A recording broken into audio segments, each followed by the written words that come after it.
In the beginning was the Word, and the Word was with God, and the Word was God. He was in the beginning with God. All things were made through him, and without him nothing was made that was made. For God so loved the world that he gave his only begotten Son, that whoever believes in him should not perish, but have everlasting life. For God did not send his Son into the world to condemn the world, but that the world through him might be saved.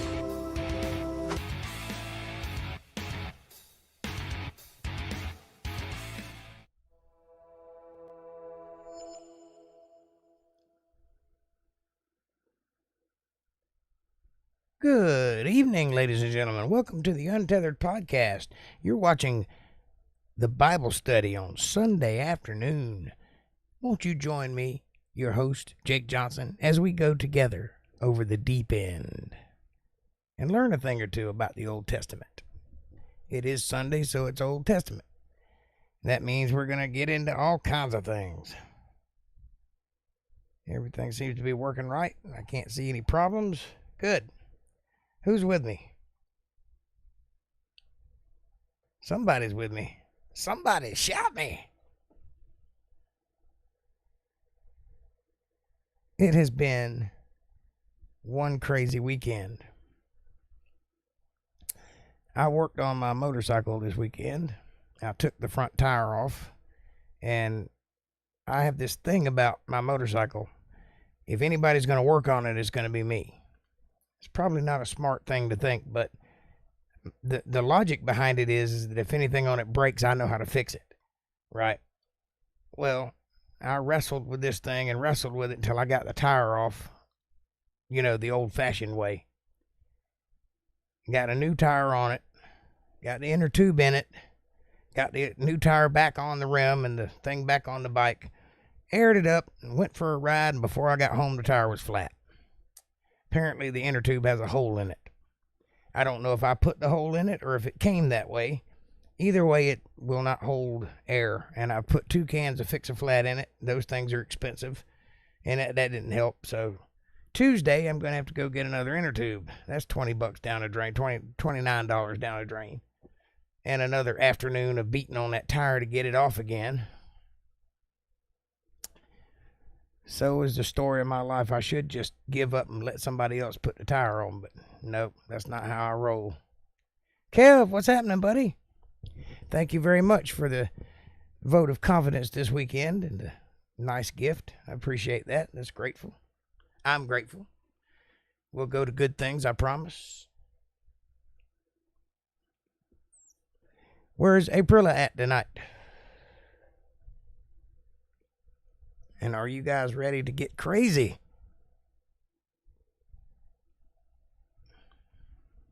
Go head first into the Old Testament. A nice hot cup of coffee here. For those of you who are Joe connoisseurs, I am. At Connor's birthday party. Oh, okay. Happy birthday, Connor. I did not know, or I would have sent my blessings ahead of time. That's a good hot cup of coffee. And it's very hot in this room, by the way. I don't know if you can tell it or not, but I'm pouring bullets. That's why I'm drinking coffee, to keep my core temperature down so I don't get too hot.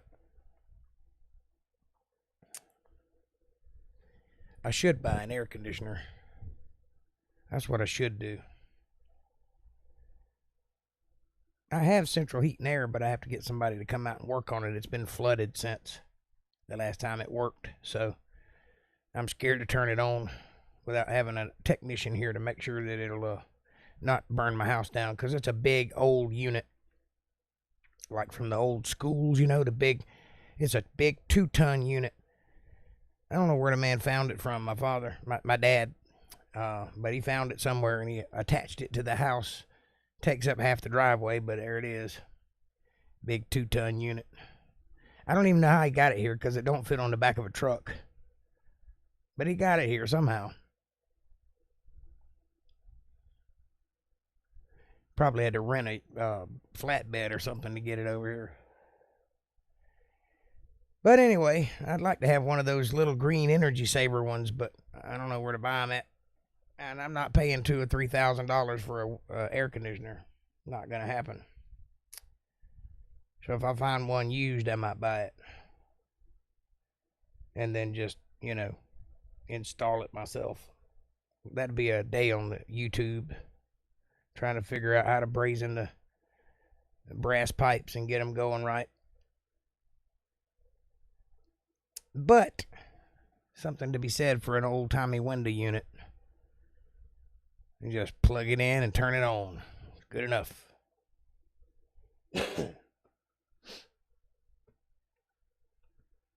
I'm just shooting a breeze, waiting for at least 4 people to show up before I get started. How are you doing this weekend, Kev? Did y'all have fun at the casino?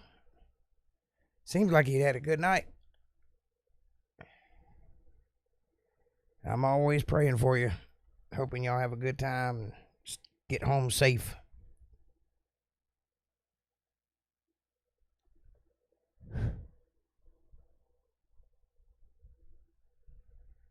Are you still working? Don't seem to be very talkative today. That's okay. I can understand. I can relate. Can't always lead the conversation. I get it. I saw my son Thursday. I don't know if I told y'all that or not. I was in the rain all day. I got off work at about 1 o'clock. Or maybe it was 3 o'clock. Somewhere around there. I got off early anyway. Kev says, I am ready. Anyway, so I had to go over to my buddy's house, take care of him. My friend that's in the wheelchair. I like to make sure he's got everything he needs, and he makes sure I have everything I need. And it's a beneficial relationship. But I went in the rain, pouring down rain. Stopped and got me a new pair of shoes because my boots were soaked. Sat at his house for a few minutes, changed my shoes, then got back out in the rain and went and meet my son. So I show up soaking wet, pouring. My leather jacket's 100 pounds because it's full of water. And I sit for an hour with him. And then I have to get back out in the rain and go home. So I was in it for a while. And I was not happy about it. But that's the nature of riding a motorcycle. You have to be willing to take the good with the bad. Good days and the bad days. Cold days and hot days. Rainy days and snowy days. Doesn't matter. All with a slick ball tire on the front. If there's any riders out there, if the front tire goes, you're in trouble. So you don't want that tire to go. And I've been testing it for quite a while now. Riding on nothing but pure luck and blessings. So I'll be eager to get the new inner tube in the motorcycle and get it going again safely. I'll be happy when that's done. I won't be gritting my teeth while I'm riding anymore, hoping that it don't pop while I'm going down the road at 60 miles an hour. Do I drive slow because I got a bad tire? No. What am I, a sissy? All right, we got 5 people. Let's get rolling, shall we? Let's get to the small screen and get some words. We are going to start in Numbers chapter 34, verse 13.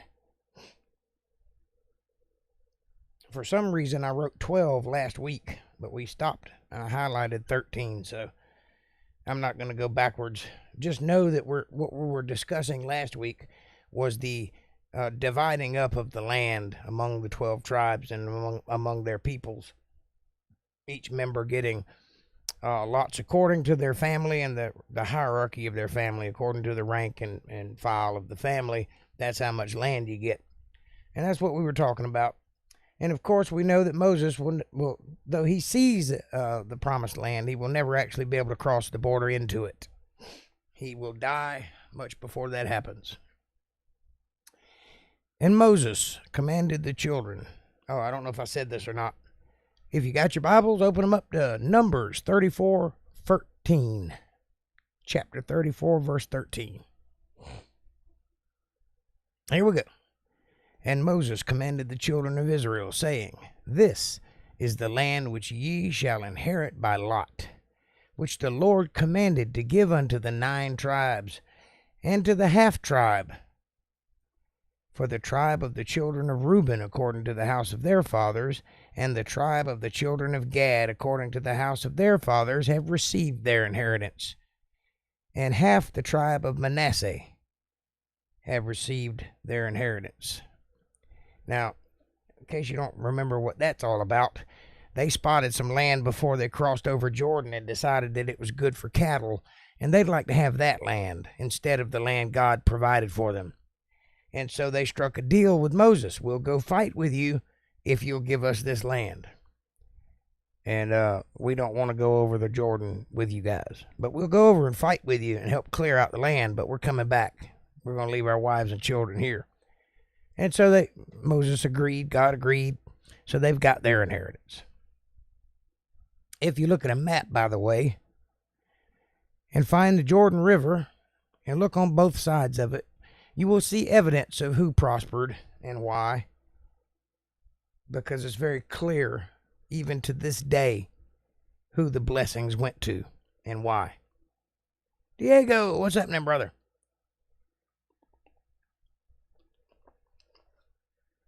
Glad you could make it. And the Lord, oh, I missed one. The 2 tribes and the half tribe have received their inheritance on this side of Jordan near Jericho, eastward towards the sun rising. And the Lord spake unto Moses, saying, These are the names of the men which shall divide the land unto you, Eleazar the priest, and Joshua the son of Nun, who will go on to be a great warrior, by the way. And ye shall take 1 prince of every tribe to divide the land by inheritance.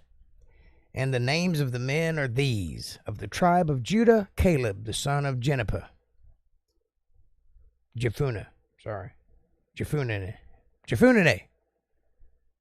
That J lady. And the tribe of the children of Simeon, Shemuel the son of Ammihud. And the tribe of Benjamin, Elidad the son of Chislon. The prince of the tribe of the children of Dan, Buki and the son of Jogli. Jogly's Jiggly. Jiggly Jogly. Jangly Jugly. What a name. The prince of the children of Joseph, for the tribe of the children of Manasseh, Haniel and the son of Ephod. And the prince of the tribe of the children of Ephraim, Camille and the son of Shiphthan. And the prince of the tribes of the children of Zebulun, Elizaphan and Parnach. And the prince of the tribes of the children of Issachar, Paltiel the son of Azan. And the prince of the tribe of the children of Asher, Alihud the son of Shemoli. Shealami. That's it, Shealami. Shemoli? Shalami. Hey, what you got in there, Shalami? And the prince of the tribe of the children of Naphtali, Pedahel, and he's the son of Ammihud.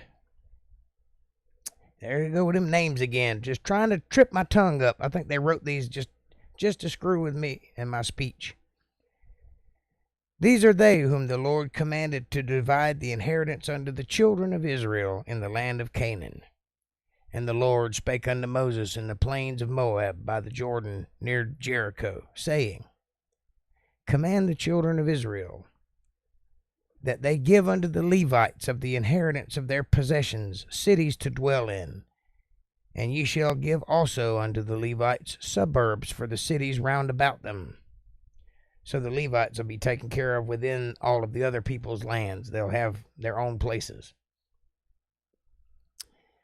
And the cities shall they have to dwell in, and the suburbs of them shall be for their cattle, and for their goods, and for all their beasts. And the suburbs of the cities, which ye shall give unto the Levites, shall reach from the wall of the city and outward 1,000 cubits round about. It's a pretty big parcel of land. And ye shall measure from without the city on the east side 2,000 cubits, and on the south side 2,000 cubits, and on the west side 2,000 cubits, and on the north side 2,000 cubits. That's a big square parcel of land. And the city shall be in the midst. This shall be to them suburbs for the cities, or of the cities. And among the cities which ye shall give unto the Levites, there shall be 6 cities for refuge, which ye shall appoint for the manslayer, that he may flee thither. And to them ye shall add 42 cities. So all the cities which ye shall give to the Levites shall be 48 cities. Them shall ye give with their suburbs. And the cities which ye shall give shall be of the possession of the children of Israel. From them that have many ye shall give many. But from them that have few ye shall give few. Every one shall give of his cities unto the Levites according to his inheritance, which he inheriteth. And the Lord spake unto Moses, saying, Speak unto the children of Israel, and say unto them, When ye become over Jordan, into the land of Canaan, then ye shall appoint your cities to be cities of refuge for you, that the slayer may flee thither, which killeth any person at unawares. Hey, April, how you doing, honey?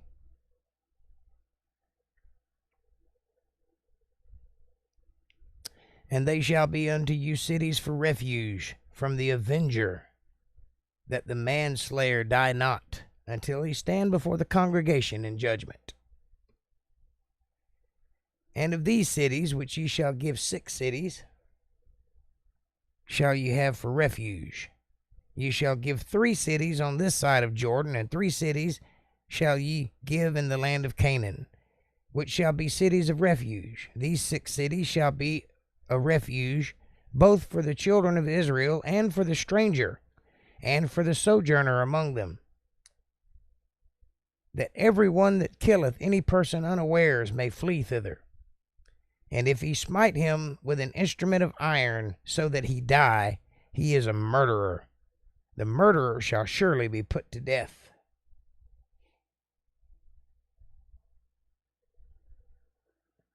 And if he smite him with a throwing a stone, wherewith he may die, and he die, he is a murderer. And the murderer shall surely be put to death. Or if he smite him with an hand weapon of wood, wherewith he may die, and he die, he is a murderer. And the murderer shall surely be put to death. In other words, don't murder people. Period. I realize that there are moments when one must fight. And when one fights, the inevitable takes place. Sometimes a person dies. That's not your fault. If you are fighting for just cause, if you go starting problems, then it is your fault. If you're just defending yourself, it is not your fault. Don't listen to what anybody says about the law and this and that and the other. If someone threatens your life, you have to take them seriously. You have to assume that either you're going to die or they're going to die. And you can't just hope that they weren't being serious. If they threaten your life, you need to take them at their word and go ahead and put them down. That's what I would do.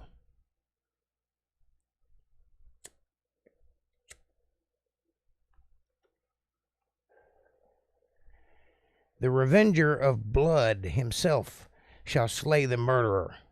When he meeteth him, he shall slay him. But if he thrust him of hatred, or hurl at him by laying of weight, that he die, or an enmity, smite him with his hand, that he die, he that smote him shall surely be put to death, for he is a murderer. The revenger of blood shall slay the murderer when he meeteth him. But if he thrust him suddenly without enmity, or have cast upon him anything without laying of weight, or with any stone wherewith a man may die, seeing him not, and cast it upon him, that he die, and was not his enemy, neither sought him harm, then the congregation shall judge between the slayer and the revenger of the blood, according to these judgments. And the congregation shall deliver the slayer out of the hand of the revenger of blood. And the congregation shall restore him to the city of his refuge, whither he was fled. And he shall abide in it until the death of the high priest, which was anointed with holy oil.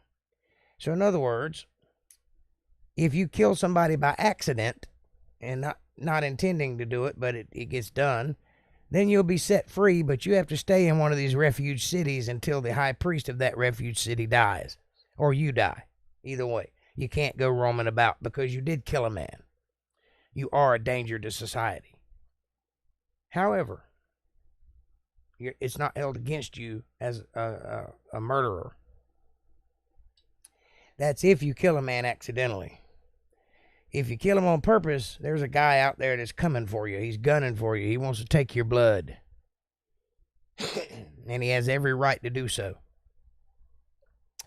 But if the slayer shall at any time come without the border of the city of his refuge, if he leaves at any time whither he was fled, the revenger of blood find him without the borders of the city of his refuge, and the revenger of blood kill the slayer, he shall not be guilty of blood, because he should have remained in the city of his refuge until the death of the high priest. But after the death of the high priest, the slayer shall return into the land of his possession.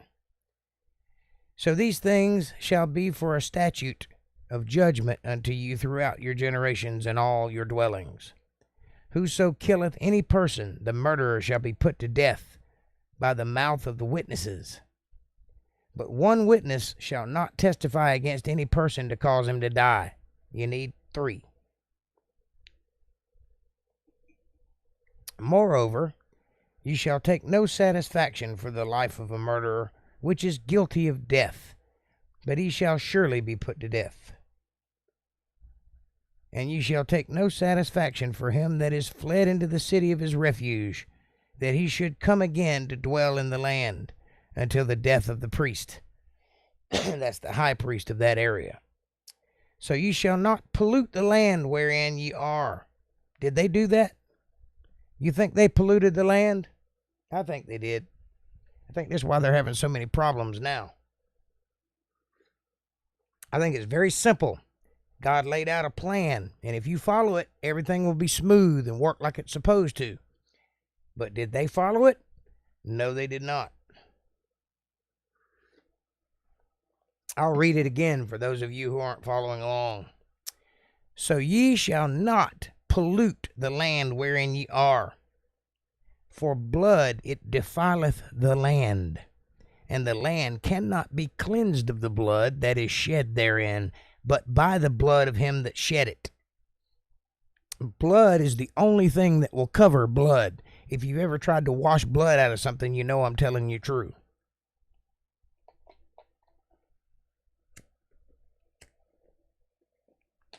For even when you think it's gone, get a black light and a little bit of solution, there it is, plain as day, lit up like a Christmas tree. You cannot get rid of blood. Very few things will get rid of blood. But blood covers blood. I'm sure they've got some chemicals now that'll eat away at something until it's gone, but it's still there. It's just in solution and washed away. That makes any sense. Don't question me. I know about bleach. Defile not therefore the land which ye shall inhabit, wherein I dwell, for I, the Lord, dwell among the children of Israel. Remember that, folks. And the chief fathers of the families of the children of Gilead, the son of Machir, the son of Manasseh, of the families of the son of Joseph, came near and spake before Moses, and before the princes, the chief fathers of the children of Israel, and they said, the Lord, that's all capital letters, you're talking about God here, commanded my Lord to give, lowercase Lord, meaning the leader of them, or the owner of the house, or someone who is of title, commanded my Lord to give the land for an inheritance by lot to the children of Israel. And my Lord was commanded by the Lord, capital Lord, to give the inheritance of Zelophehad, our brother, unto his daughters. Remember that? Where the women got an inheritance because they had no sons? So God said, well, give it to the daughters. If they be married to any of the sons of the other tribes of the children of Israel, then shall their inheritance be taken from the inheritance of our fathers, and shall be put to the inheritance of the tribe whereunto they are received, meaning they will have a double portion if they marry each other. So should one of them be taken away and divvied up among the rest? That's not how it works, buddy. So shall it be taken from the lot of our inheritance. And when the jubile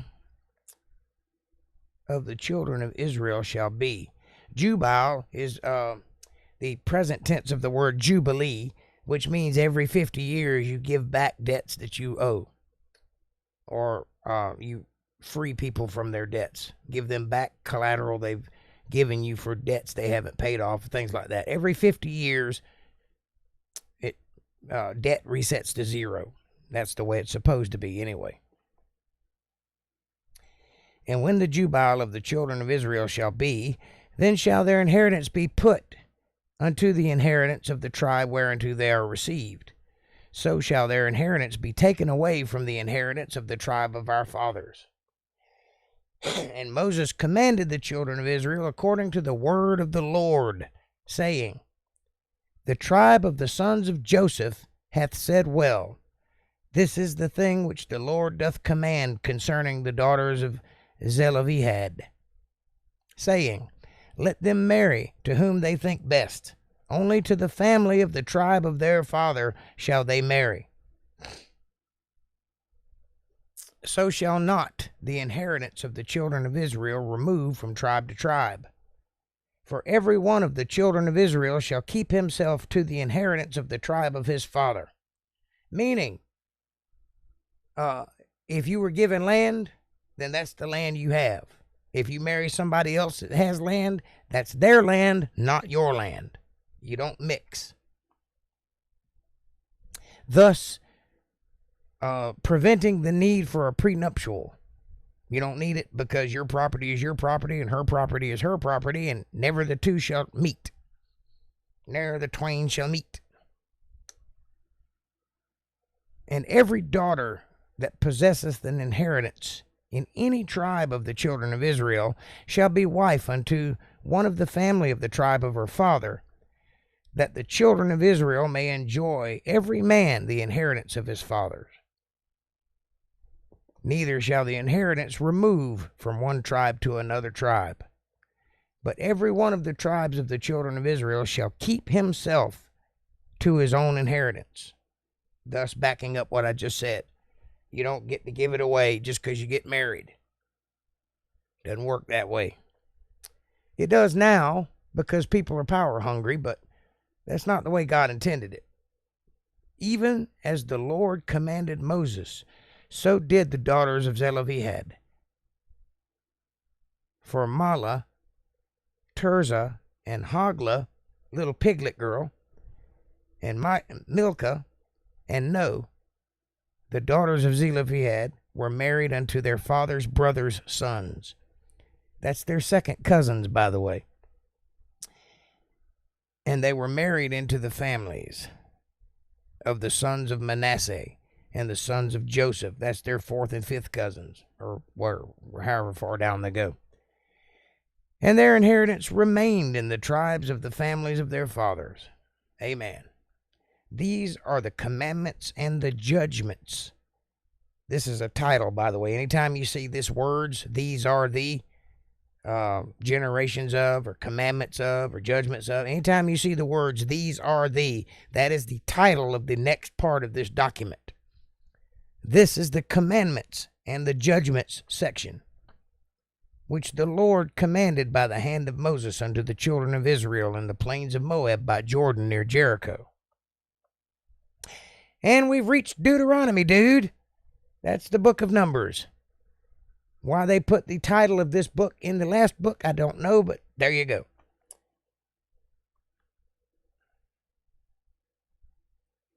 We have reached the book of Deuteronomy.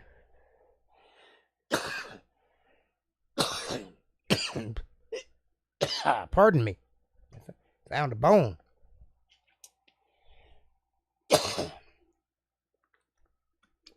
And he melts down live on TV. Jesus Christ. I thought I was going to die on that one.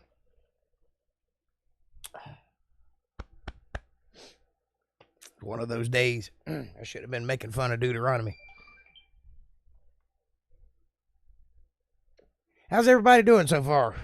I'll take a moment to pause as we enter into this second book. One thing I'd like to point out.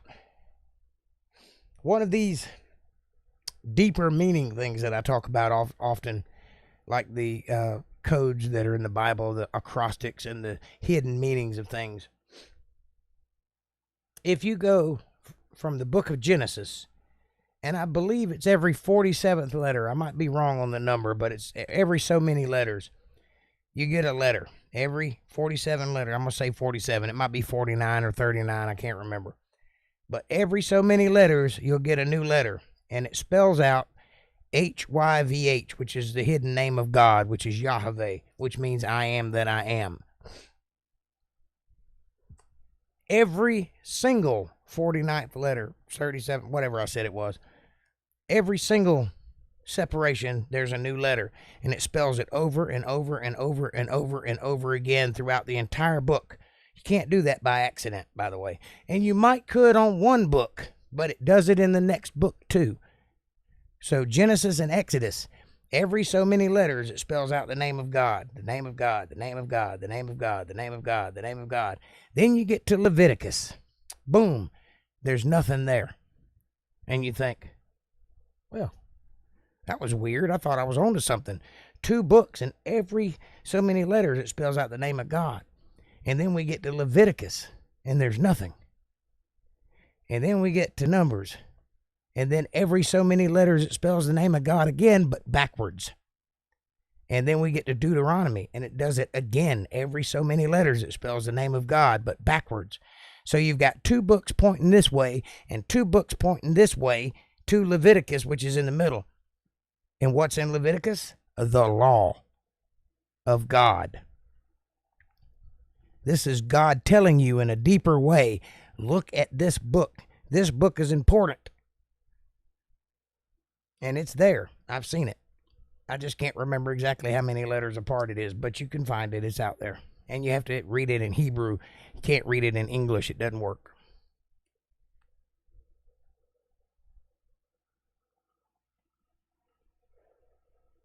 But that's one of those deeper meanings. And I thought I'd point that out since we're going into the last book of this acrostic. Or puzzle, or whatever you want to call it. But you can't do that by accident. That's one of those fingerprints of the God on this books. You know, proving that it was divinely inspired, because a man can't do that and not make it work every single time. Because you must understand, all these books were not written by the same person. The first 5 were. That's Moses. And then everything else, not. That's according to what the Bible says anyway. But even Moses wouldn't have thought about that way back then. And then he'd have to work it out to where all the words lined up. It's just amazing. And that's only one occurrence. This happens all throughout the Bible in different areas for different reasons. But look into it. There's a book and probably some documentaries called The Codes in the Bible, or Bible Codes. Look it up. You'll see that it's very impressive. Some of it's a little hokey. Some of it don't make sense, like it might have been made up by somebody. But most of it is real, and most of it does occur. Here we go. Book of Deuteronomy. These be the words which Moses spake unto all Israel on this Jordan in the wilderness, on this side of Jordan in the wilderness, in the plains over against the Red Sea between Paran and Tophel, and Laban and Hazeroth, and Dizahab.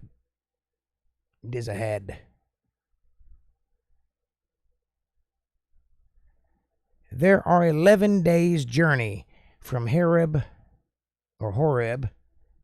by the way of Mount Seir to Kadesh Barnea. Now remember Kadesh Barnea, that Barnea was added. It's just Kadesh, same place. Has a different meaning with the extra word added to it. And it came to pass on the 40th year, in the 11th month, on the first day of the month, that Moses spake unto the children of Israel, according to all that the Lord had given him in commandment unto them. Now that's the 40th day after they left Egypt. They were in the wilderness 40 years, and then they come upon this new way of life, going into the promised land. So 40 years, 1 month, 11 months, 1 day. Moses said this, according to all that was commanded to him by God. After he had slain Sihon, the king of the Amorites, which dwelt in Heshbon, and Og, king of Bashan, which dwelt in Ashtaroth, in Idri, on this side of Jordan, in the land of Moab, began Moses to declare this law, saying, The Lord our God spake unto us in Horeb, saying, Ye have dwelt long enough in this mount. Turn you, and take your journey, and go to the mount of the Amorites, and to all the places nigh thereunto, in the plain, and in the hills, and in the valley, and the south by the seaside, to the land of the Canaanites, and unto Lebanon, unto the great river, the river Euphrates. That's the big river there. Behold, I have set the land before you.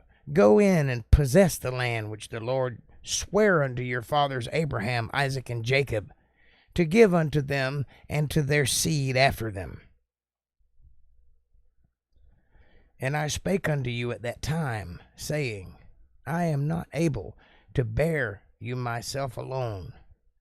The Lord your God hath multiplied you, and behold, ye are this day as the stars of heaven for multitudes. There's many of you, millions of you. The Lord God of your fathers make you 1,000 times so many more as ye are, and bless you as he hath promised you. How can I myself alone bear your cumbrance, your burden? I can't keep up with you, your strife. Take you wise men and understanding and known among your tribes, and I will make them rulers over you. See, here he's setting up government. He's setting up hierarchy. And ye answered me and said, The thing which thou hast spoken is good for us to do. So I took the chief of your tribes, wise men, and known, and made them heads over you, captains over thousands, captains over hundreds, captains over 50s, and captains over 10s, and officers among your tribes. And I charged your judges at that time, saying, Hear the causes between your brethren, and judge righteously between every man and his brother, and the stranger that is with him. Ye shall not respect persons in judgment, but ye shall hear the small as well as the great. Ye shall not be afraid of the face of a man, for the judgment is God's, and the cause that is too hard for you, bring it unto me, and I will hear it. And I commanded you at that time all the things which ye should do. And when we departed from Horeb, we went through all the great and terrible wilderness, which ye saw by the way of the mountain of the Amorites, as the Lord our God commanded us. And we came unto Kadesh Barnea. And I said unto you, Ye are come unto the mountains of the Amorites, which the Lord our God doth give unto us. Behold, the Lord thy God hath set the land before thee. Go up and possess it, as the Lord God of thy fathers hath said unto thee. Fear not, neither be discouraged.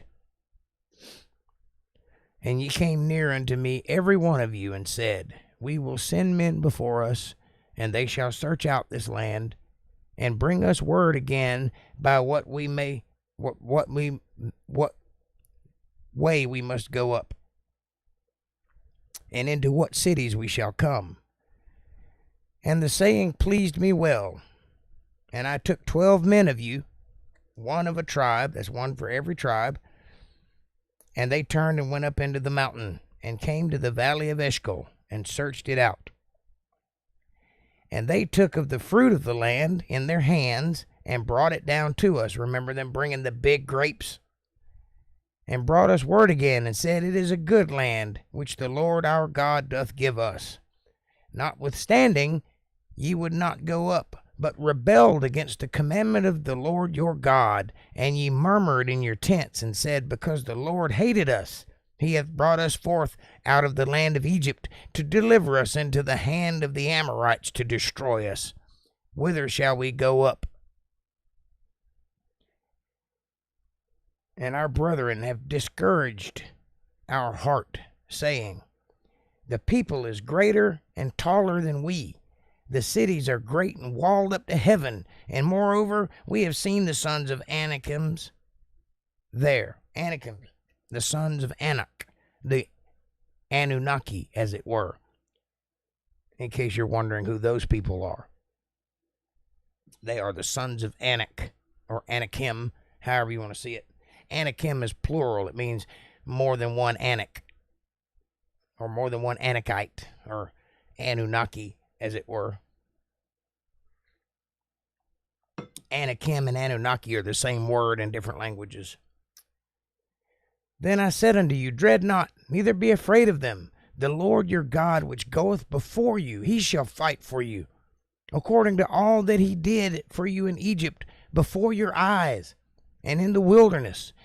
Where thou hast seen how that the Lord thy God bare thee, as a man doth bear his own son, in all the ways that ye went until ye came into this place. God has taken care of you since the day he took you out of Egypt, and you're still bickering and whining and complaining. What is the matter with you? Don't you realize God's going to win this fight? Yet in this thing ye did not believe the Lord your God, who went in the way before you, to search you out a place to pitch your tents in by fire at night, to show you by what way ye should go, and in cloud by day. And the Lord heard the voice of your words, and was wroth, and sware, saying, Surely there shall not one of these men of this evil generation see that good land, which I swear to give unto your fathers, save Caleb the son of Jephunneh. He shall see it, and to him I give the land that he hath trodden upon, and to his children, because he hath wholly followed the Lord. Also the Lord was angry with me for your sakes, saying, Thou also shalt not go in thither.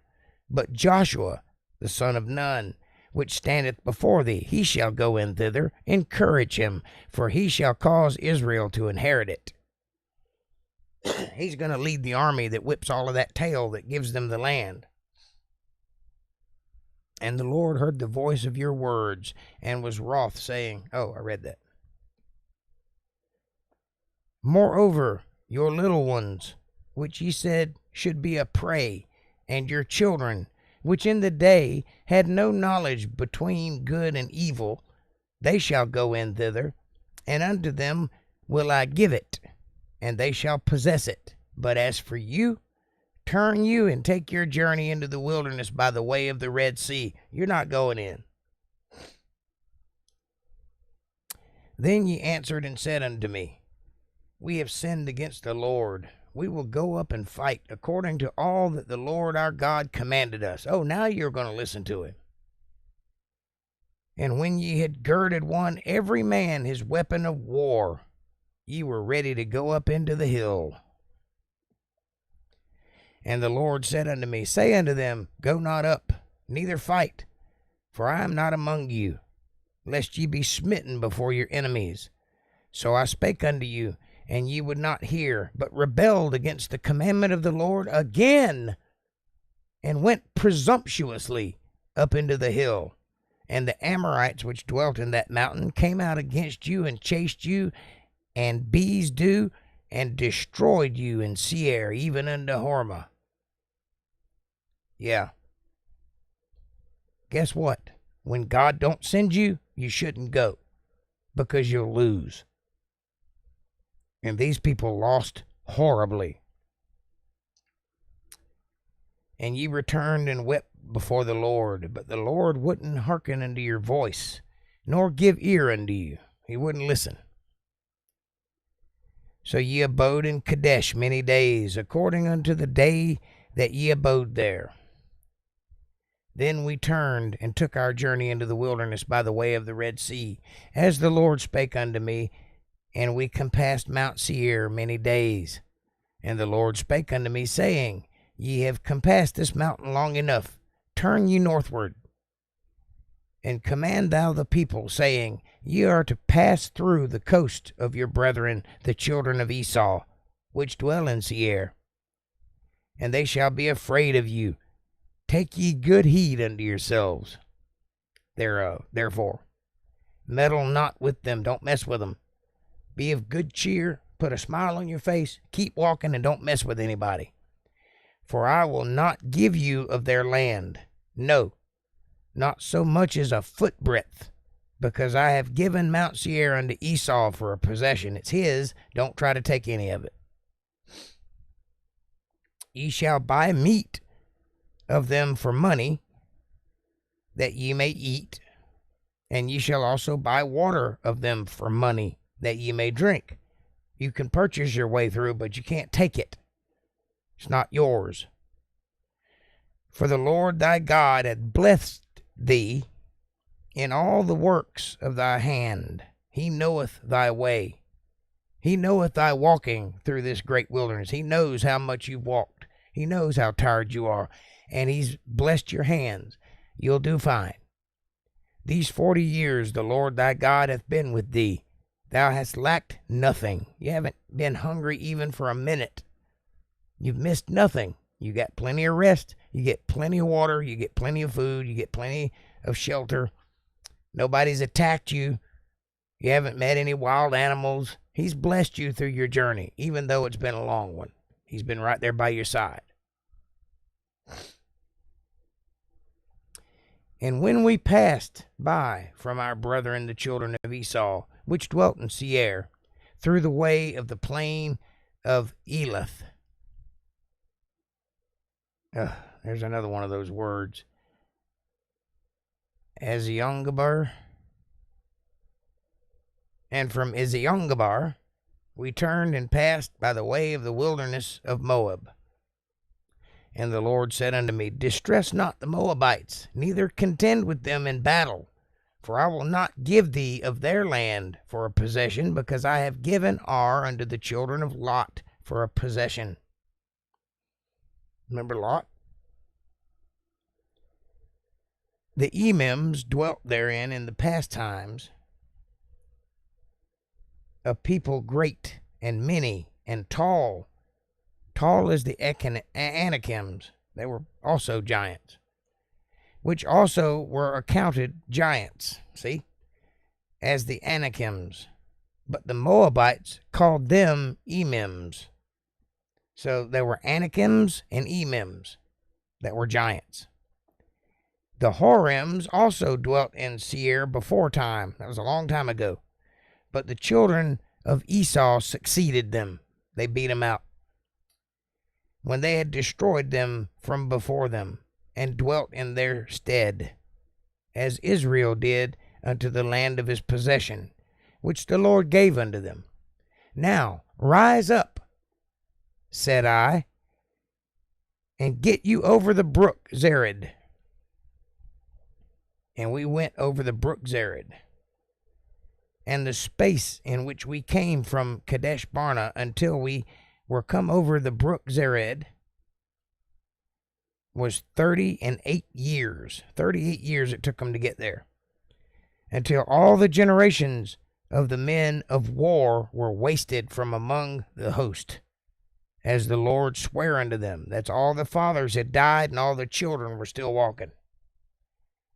For indeed the hand of the Lord was against them to destroy them from among the host. That's all of Israel, all 12 tribes. This big nomadic group of people that's mulling their way through the land until they were consumed. And so it came to pass, when all the men of war were consumed, and the dead from among the people, that the Lord spake unto me, saying, Thou art to pass over through Ar, the coast of Moab, this day. And when thou comest nigh over against the children of Ammon, distress them not, nor meddle with them. Don't bother them. For I will not give thee of the land of the children of Ammon any possession, because I have given it unto the children of Lot for a possession. That also was accounted a land of giants. Giants dwelt therein in old time. And the Ammonites call them Zamzamims. That's a little different than Emims. Zamzamims, the giants. Same giants, different people called them different things. A people great and many and tall as the Anakims, but the Lord destroyed them before them, and they succeeded them, and dwelt in their stead, as he did to the children of Esau, which dwelt in Seir. Now, notice that these giants lived even a long time ago, according to Moses' time. This was a long time ago. So this is before the flood, before, the time of Moses, a long time ago, several hundred years ago. Now, that would have been in the time of Adam and Eve, because that's not that far ahead. We're not that far ahead. We're only Moses is like 10 down the line. There's on and on and on. Each generation gets shorter and shorter and shorter, but they started out going very long. So one guy might have lived 800, 900 years, and then his offspring would have lived that long, and then a little shorter and a little shorter and a little shorter till we get to where we are now. But a long time ago, these giants lived, even to Moses. When he destroyed the Horims from before them, and they succeeded them and dwelt in their stead, even unto this day. And the Avims, which dwelt in Hazerim, even unto Azza. And Caphtorims, which came forth out of Capthor, destroy them, and dwelt in their stead. Rise ye up, take your journey, and pass over the river Arnon. Behold, I have given into thine hand Sihon the Amorite, king of Heshbon, and his land. Begin to possess it, and contend with him in battle. So go there and kick that guy's tail, and his land I'll give to you. But don't mess with the Moabites or the Amorites or anybody else. This day will I begin to put the dread of thee and the fear of thee upon the nation that are under the whole heavens. We're going to make everybody scared of you. Who shall hear report of thee, and shall tremble and be in anguish because of thee, terrified that you're going to come take over their land? And I sent messengers out of the wilderness of Kedemoth unto Sihon, king of Heshbon, with words of peace, saying, Let me pass through thy land, and I will go along by the highway. I will neither turn to the right nor to the left. Thou shalt sell me meat for money, that I may eat, and give me water for money, that I may drink. Only I will pass through on my feet, as the children of Esau which dwelt in Seir, and the Moabites which dwelt in Ar, did unto me, until I shall pass over Jordan into the land which the Lord our God giveth us. But Sihon, king of Heshbon, would not let us pass by him, for the Lord thy God hardened his spirit, and made his heart obstinate, that he might deliver him into thy hand, as appeareth this day. So that's the way it worked. God would harden the guy's heart. He would say no. They would go anyway. They'd get in battle and they'd win. And now they have the land. And the Lord said unto me, Behold, I have begun to give Sihon and his land before thee.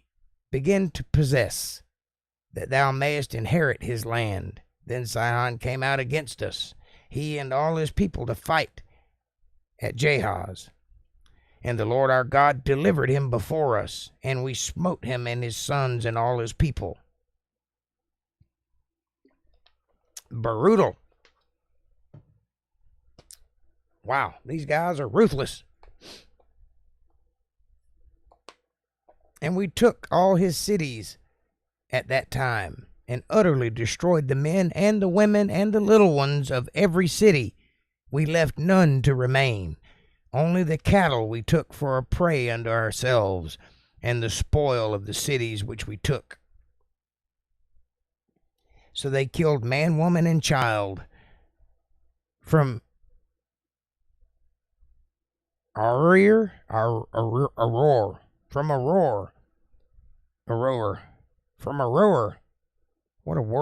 from Aroer, which by the brink of the river of Arnon, and from the city that is by the river, even unto Gilead. There was not one city too strong for us. The Lord our God delivered all to us. Unto the land of the children of Ammon thou camest not, nor unto any place of the river Jabbok, nor unto the cities in the mountains, nor unto whatsoever the Lord our God forbade us. Then we turned and went up the way to Bashan, and Og, the king of Bashan, came out against us, he and all his people, to battle at Idreel or Idri. And the Lord said unto me, Fear him not, for I will deliver him and all his people and his land into thy hand. And thou shalt do unto him as thou didst unto Sihon, king of the Amorites, which dwelt in Heshbon.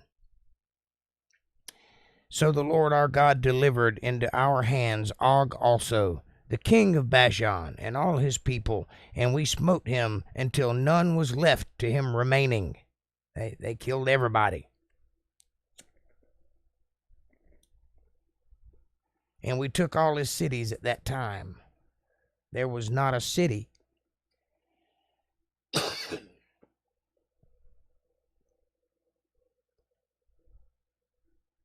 I need to stop staying outside all day.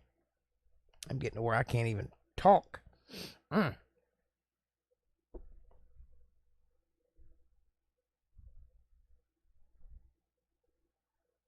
There was not a city which we took not from them. 80 cities. That's 20, 40, 60. That's 60 cities they took. All the region of Argob, and the kingdom of Og and Bashan. All the cities were fenced with high walls, gates, and bars, beside unwalled towns, a great many. And we utterly destroyed them, as we did unto Sihon king of Heshbon, utterly destroying the men, women, and children of every city. But all the cattle and the spoil of the cities we took for a prey unto ourselves. Now, before we go any further, you might want to ask, why would God sanction the killing of children and women along with all the warrior men? Two reasons. Number one, because that's the way wars work. And number two, these people were not good people. These people were evil people. They worshiped other gods and they did terrible, terrible things. Which is why they succumbed to the battles, why God delivered them into the hands of the Israelites. Because these people were doing things against God. They're not innocent. This is retribution for their actions. Whether you can see it that way or not, if you do any research into these types of people, where they came from and the lifestyles that they led, very soon you will start seeing things like human sacrifice and passing babies through fire and things like that. And the mixing of things, making chimeras, these half human, half other things. You will also note that everywhere they attacked, there were giants in the lands previous to their attacks, and they're aware of them. What is a giant? A giant is an offspring of a fallen angel. That's not a good thing. That's something God didn't want on this planet. They didn't belong here, which is why all of these particular people are being destroyed utterly.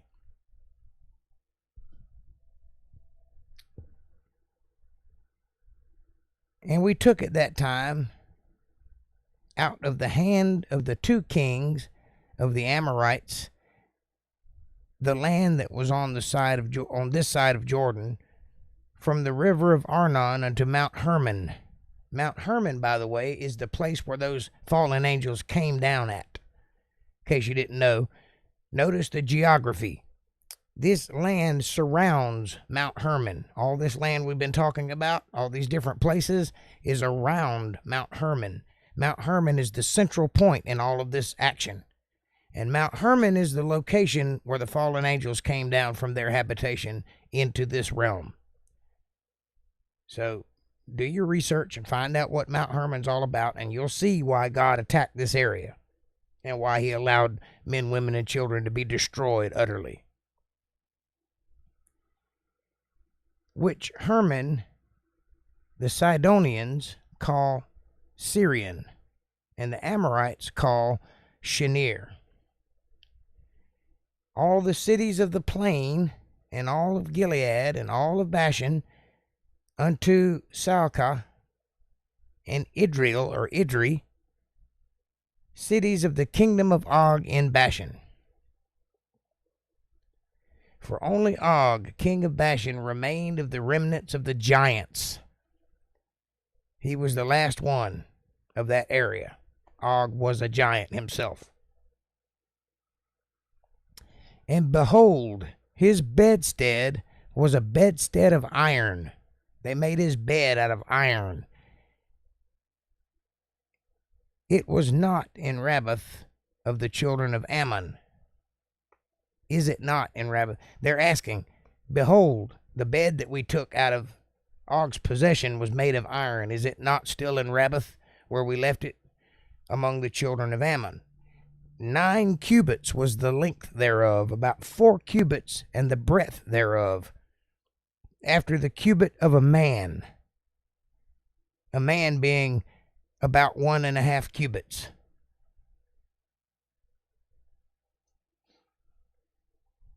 Understand? 9 cubits was the length of his bed, and 4 cubits was the width.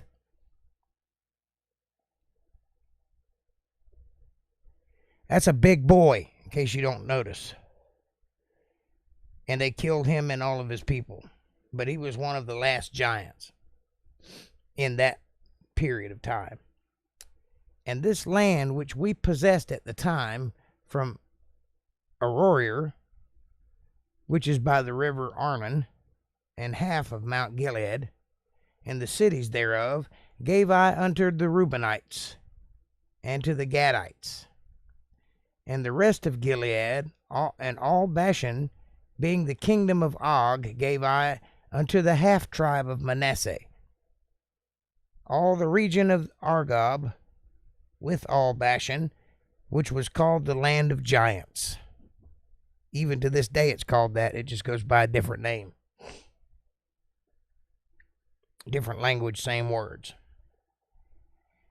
Jair, the son of Manasseh, took all the country of Argob unto the coast of Geshuri, and Machathai,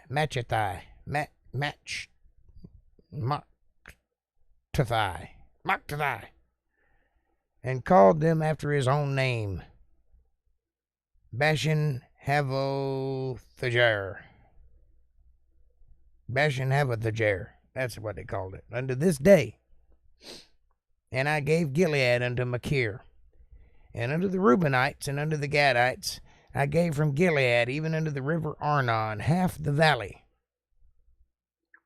and the border even unto the river Jabbok, which is the border of the children of the Ammon, the plain also, and Jordan, and the coast thereof, from Chinnereth even unto the sea of the plain, even the salt sea, under Ashdoth Pidgah.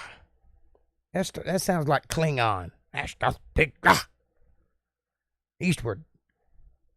I think they're using Klingon on some of these words. And I commanded you at that time, saying, the Lord your God hath given you this land to possess it. Ye shall pass over armed before your brethren, the children of Israel, all that are meet or helpful for the war.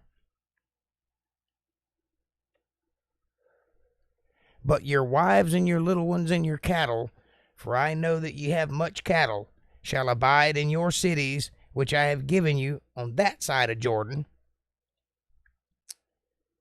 until the Lord hath given rest unto your brethren, as well as unto you.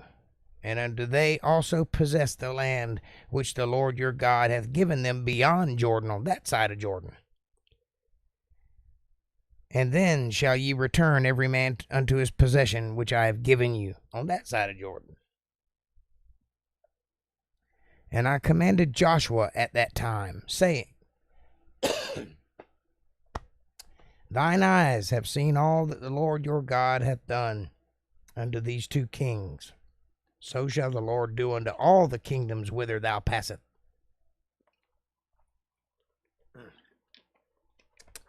I think I'm having a pollen attack. I'm sorry about all the coughing and gagging. Everything I got's running. It's not good. Ye shall not fear them, for the Lord your God shall fight for you, said to Joshua. Joshua being a type for Christ later on. He isn't Christ, but he's a type of Christ. He is a savior among his people. And he was a great warrior, and he battled many battles, but God fought those fights.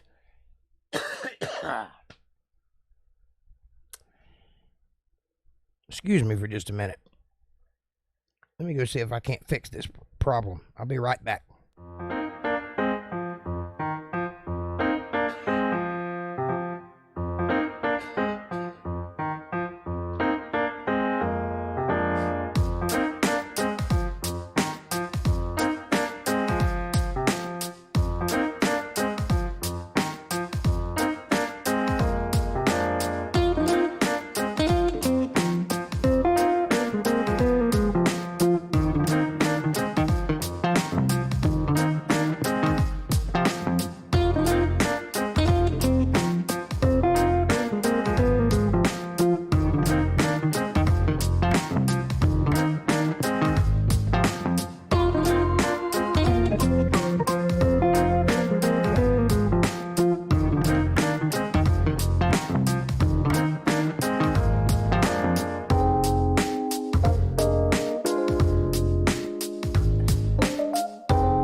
I'm going to solve this problem.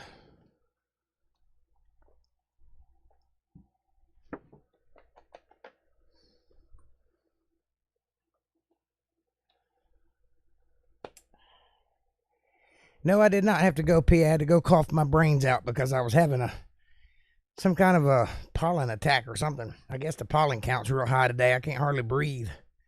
You hear me huffing and puffing, don't you? That's not from smoking. That's from not having air. To start with, it's like 100 degrees in here. And I've been kind of having a coughing fit. I think I'm over it now, though. Today's Connor's party. I know I was told, and happy birthday, happy belated birthday.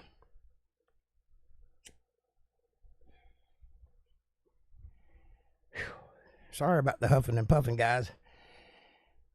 Yeah, I'm okay. Just had a coughing fit, I guess. I don't normally have those, but apparently I needed to today. Tell him I said happy birthday and God bless. All right.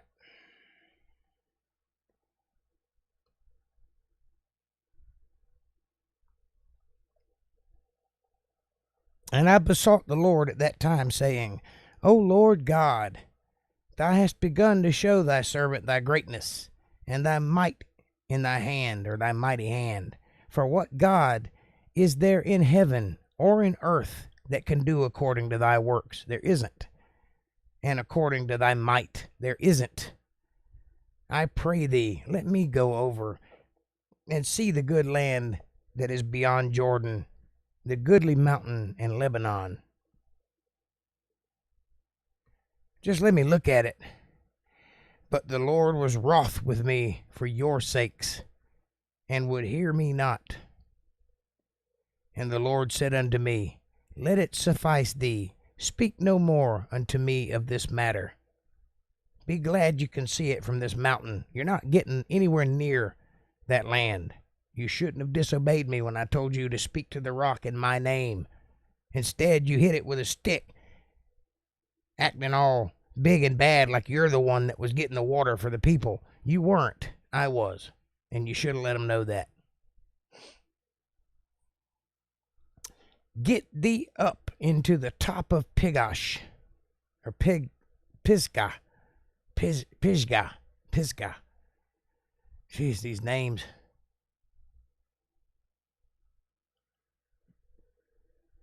And lift up thine eyes westward and northward and southward and eastward, and behold with thine eyes, for thou shalt not go over this Jordan. You're not going, but you can go up into this mountain and look at it from a distance, and that's all you're going to get, so be happy with that. But charge Joshua and encourage him and strengthen him, for he shall go over before this people, and he shall cause them to inherit the land which thou shalt see. So we abode in the valley over against Beth Peor. Not to be confused with Baal Peor or Peor. This is Beth Peor. It's a different place. Now therefore hearken, O Israel, unto the statutes and unto the judgments which I teach you, for to do them, that ye may live, and go in and possess the land which the Lord God of your fathers giveth you. Ye shall not add unto this word which I command you, neither shall ye diminish aught from it. You can't add to it, or you can't take away from it, that ye may keep the commandments of the Lord your God which I command you. Your eyes have seen what the Lord did because of Baal Peor. For all the men that followed Baal Peor, the Lord thy God hath destroyed them from among you. But ye that did cleave unto the Lord your God are alive, every one of you this day. If you did what I told you to do, you survived. If you did not, you are dead. Behold, I have taught you statutes and judgments, even as the Lord my God commanded me, that ye should do in the land whither ye go to possess it. Keep therefore and do them, for this is your wisdom and your understanding in the sight of the nations, which shall hear all these statutes and say, Surely this great nation is a wise and understanding people. Surely. If only they had done what they were told do. For what nation is there so great, who hath God so near unto them, as the Lord our God is in all things that we call upon him for? Yes, he is. Amen to that. He is near you. All you have to do is say his name, call for him. He'll come, I promise. And what nation is there so great that hath statutes and judgments so righteous as all this law, which I set before you this day? Only take heed to thyself, to keep thy soul diligently, lest thou forget the things which thine eyes have seen, and lest they depart from thy heart all the days of thy life, but teach them to thy sons and thy sons' sons, specially the day that thou stoodest before the Lord thy God in Horeb, when the Lord said unto me, Gather me the people together, and I will make them hear my words, that they may learn to fear me all the days that I shall live upon the earth, and that they may teach their children. And ye came near and stood under the mountain, and the mountain burned with fire into the midst of the heavens, or of heaven, with darkness, clouds, and thick darkness. That's darkness twice, darkness and thick darkness. And the Lord spake unto you out of the midst of the fire. Ye heard the voice of the words, but saw no multitude, no similitude. You couldn't see anything that was making the noise. Only ye heard a voice. And he declared unto you his covenant, which he commanded you to perform, even 10 commandments. And he wrote them upon 2 tablets of stone, tables of stone. And the Lord commanded me at that time to teach you statutes and judgments, that ye might do them in the land whither ye go over to possess it.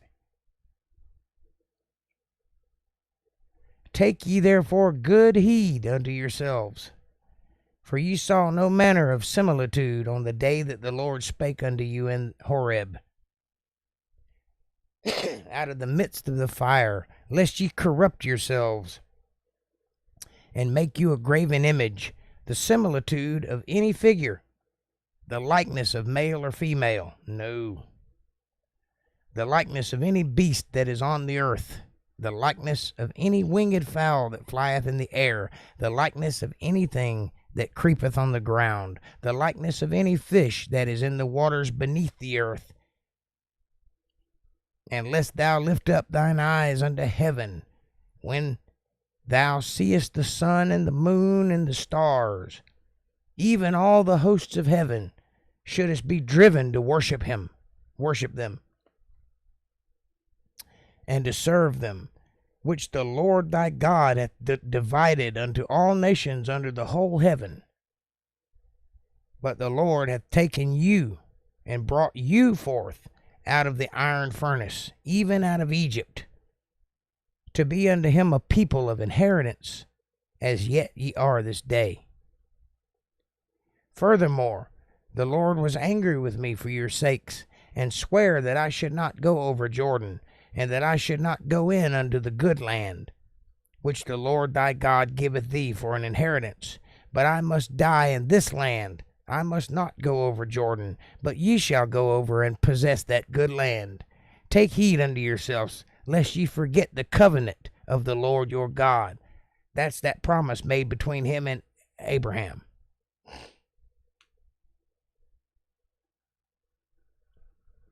Yes, Deuteronomy resumes the law of Moses. It was never discontinued. Some people just forgot to follow it for a while. What God said, he meant for everyone always. Everyone always hasn't followed God's law, but he did mean it. And this book guarantees that he means it, because he's speaking to the people of whom we are descended from.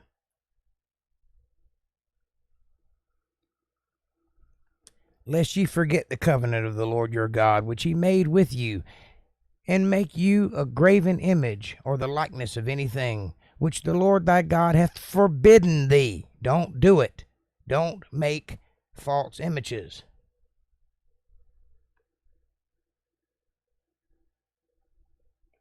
Moses speaks a lot more in this book than the rest of the Pentateuch. Well, yeah, because this is his last stand. He's about to die.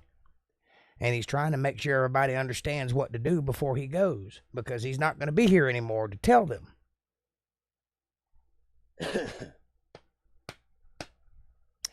For the Lord thy God is a consuming fire, even a jealous God.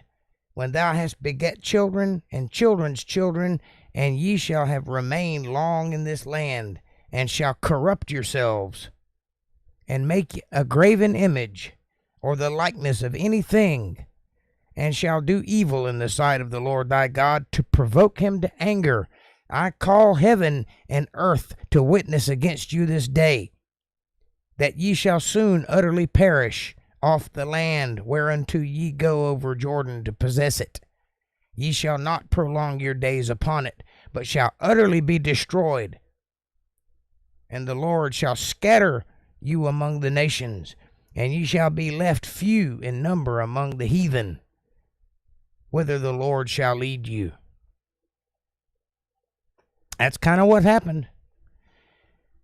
And there shall serve gods, lowercase g, the work of men's hands, wood and stone, which neither see nor hear nor eat nor smell. They're not real. They're false gods. Man-made images. They have no power. Don't follow things like that. Not even the cross. Not even the crucifix. Don't even look at that with reverence. It's just an object that means nothing. What matters is the man that came off of that cross. A transfigured heavenly body. That's what matters.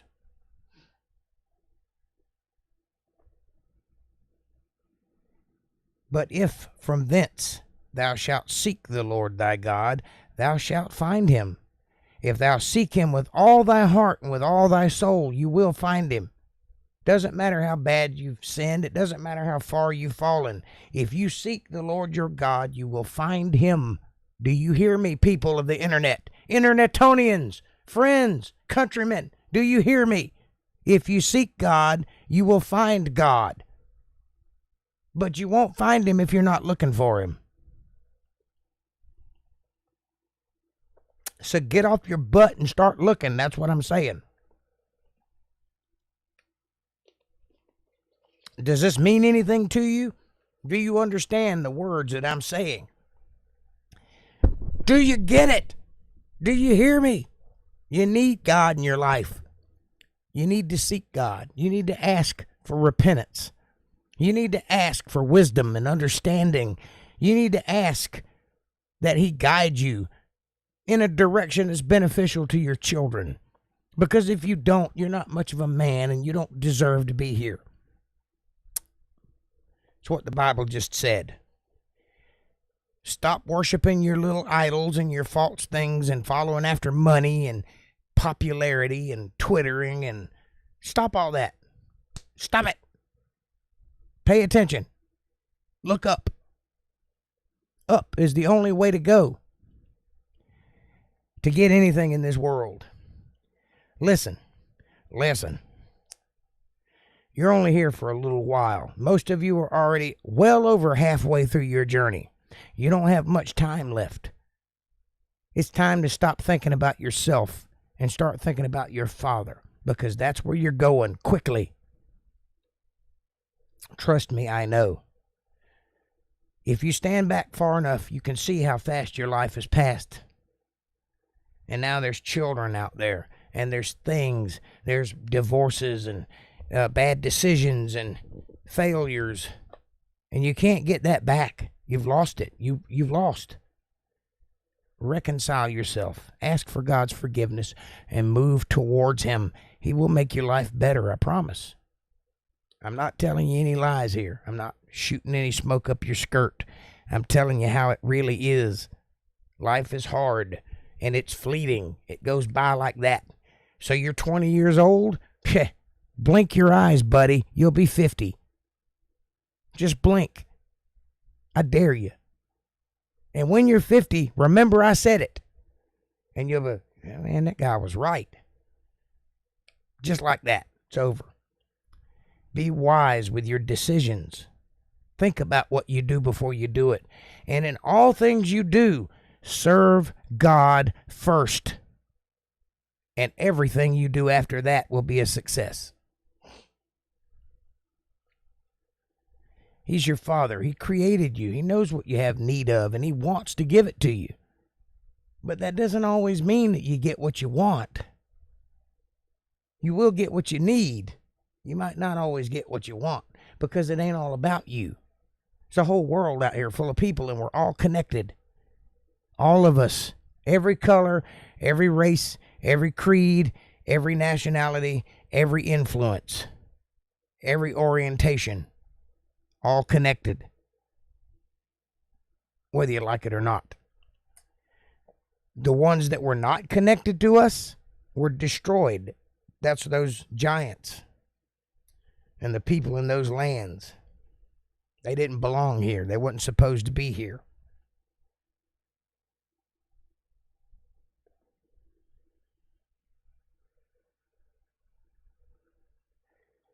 But if from thence thou shalt seek God, the Lord thy God, thou shalt find him. If thou seek him with all thy heart and all thy soul, you must want it. You must desire his love. When thou art in tribulation, which we are at this very moment, and all these things are come upon thee, even in the latter days, which is where we are currently. If thou turn to the Lord thy God, and shalt be obedient unto his voice, for the Lord thy God is a merciful God. He will not forsake thee, neither destroy thee, nor forget the covenant of thy fathers, which he sware unto them. For ask now of the days that are past, which were before thee, since the day that God created man upon the earth, and ask from the one side of heaven unto the other, whether there hath been any such thing as this great thing is, or hath been heard like it. Did ever people hear the voice of God speaking out of the midst of the fire, as thou hast heard, and live? Or hath God essayed to go and take him a nation from the midst of another nation by temptations, by signs and by wonders, and by war, and by a mighty hand, and by a stretched out arm, and by great terrors, according to all that the Lord your God did for you in Egypt before your eyes?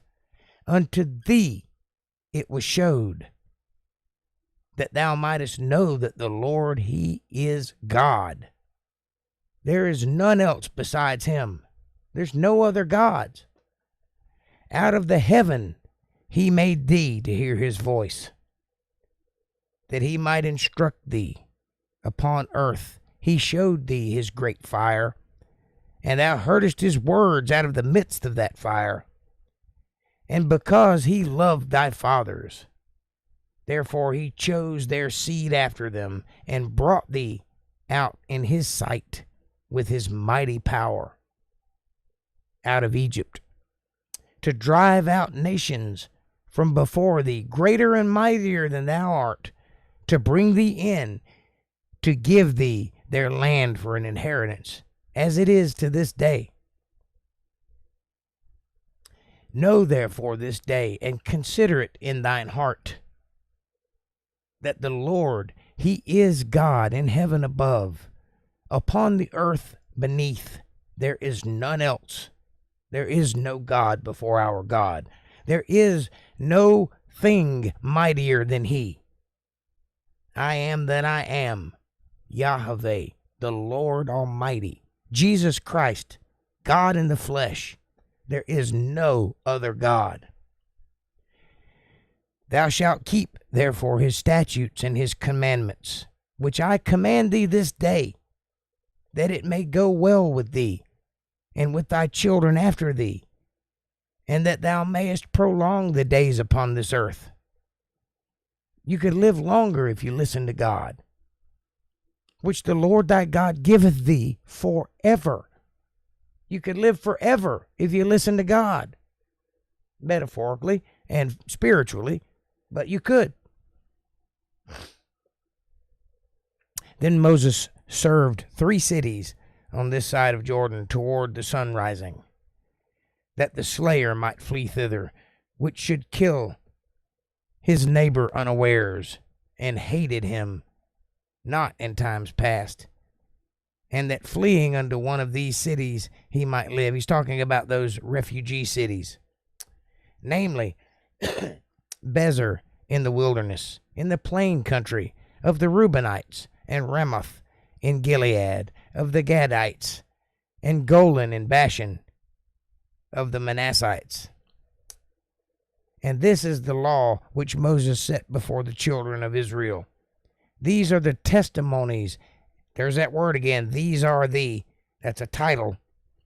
These are the testimonies and the statutes and the judgments which Moses spake unto the children of Israel after they came forth out of Egypt, on this side of Jordan, in the valley over against Beth Peor, in the land of Sihon, king of the Amorites, who dwelt at Heshbon, whom Moses and the children of Israel smote after they were come forth out of Egypt. And they possessed his land, and the land of Og, king of Bashan, 2 kings of the Amorites, which were on this side of Jordan towards the sun rising. That's to the east. From Aroer,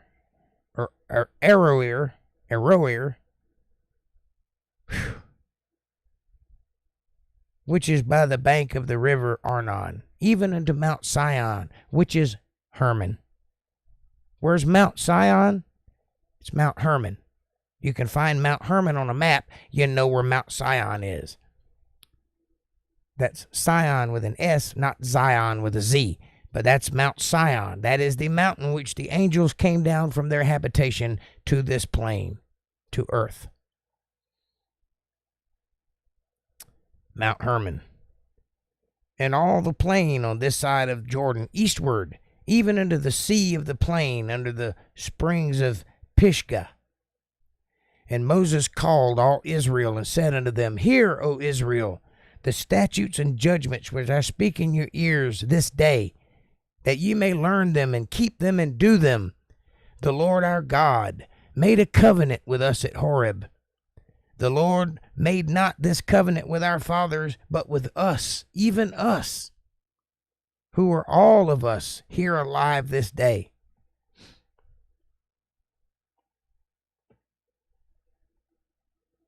The Lord talked with you face to face in the mount, out of the midst of the fire. I stood between the Lord and you at that time, to show you the word of the Lord. For ye were afraid by reason of the fire, and went not up into the mount, saying, I am the Lord thy God, which brought thee out of the land of Egypt, from the house of bondage. Thou shalt have no other gods before me. Thou shalt not make thee any graven images, or any likeness of anything that is in heaven above, or that is in earth beneath, or that is in the waters beneath the earth. Thou shalt not bow down thyself to them, nor serve them, for I, the Lord thy God, am a jealous God, visiting the iniquity of the fathers upon the children, unto the 3rd and 4th generation of them that hate me, and showing mercy unto thousands of them that love me and keep my commandments. Thou shalt not take the Lord's name in vain. That's the Lord thy God in vain. What does that mean? Does that mean to say GD or Jesus H. Christ? No, it doesn't. It means to say that the Lord sent you to do something that he did not send you to do, or to ask people for money when God didn't tell you to get it, or to tell people you can heal them, or forgive their sins. You cannot. Only God can. That's taking the Lord's name in vain. For the Lord will not hold him guiltless that taketh his name in vain. Keep the Sabbath day to sanctify it, as the Lord thy God hath commanded thee. 6 days thou shalt labor and do all thy work, but the 7th day is the Sabbath day. That's a Saturday, by the way, of the Lord thy God. In it thou shalt not do any work, thou, nor thy son, nor thy daughter, nor thy manservant. No work.